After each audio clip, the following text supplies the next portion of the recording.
you're experiencing FPS drops in Baldur's Gate 3, there are several quick fixes you can try to improve your gaming experience.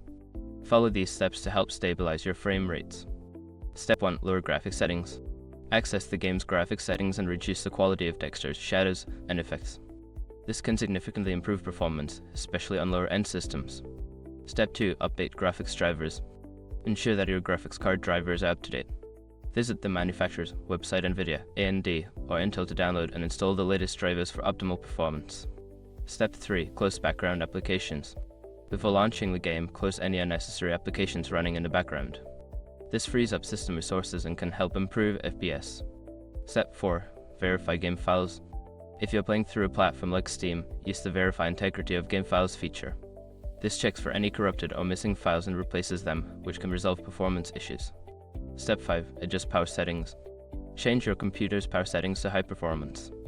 This setting ensures that your system prioritizes performance over energy savings, which can help maintain a stable FPS during gameplay. By following these steps, you should see an improvement in your FPS while playing Baldur's Gate 3. Enjoy your gaming!